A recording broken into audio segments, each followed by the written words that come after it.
Hey everyone, in this quick video, I will show you how to transfer your domain from GoDaddy to Hostinger step by step.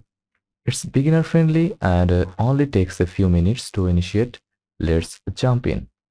Log into your GoDaddy account, go to my products,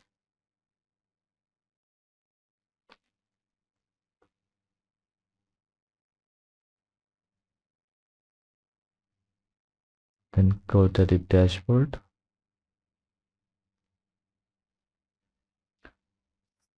From the left sidebar, select domains,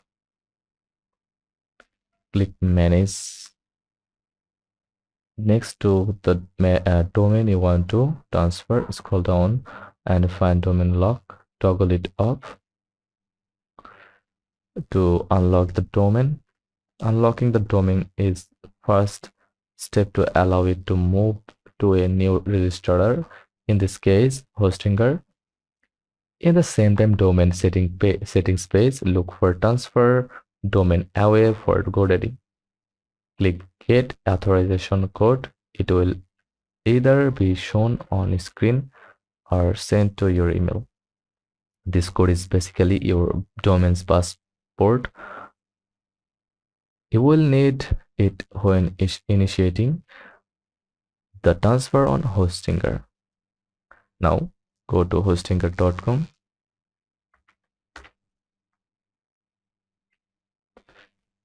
Then log into your Hostinger account.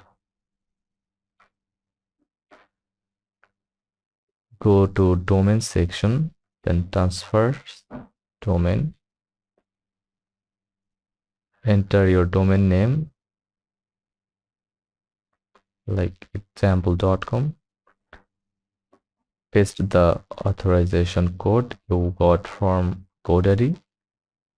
Proceed with the checkout and pay the transfer fee. Usually includes 1 year renewal. Once you complete the payment, Hostinger will start the transfer process, but there's one more thing to do. GoDaddy will send a confirmation email to your domain's admin email. Click the link in the email to approve the transfer. After approval, the transfer may take up to 5 to 7 days, but it often completes sooner. Final tips. Make sure your domain is at least 60 days old. Make sure whois protection is turned off if you are not getting emails. After transfer, manage your domain settings right inside Hostinger. And that's it. You have just started the process of moving your domain from GoDaddy to Hostinger. Super simple, right? If this video was helpful, give it a thumbs up, subscribe, and let me know in the comments if you want a tutorial on transferring your website too. See you in the next video. Thanks for watching.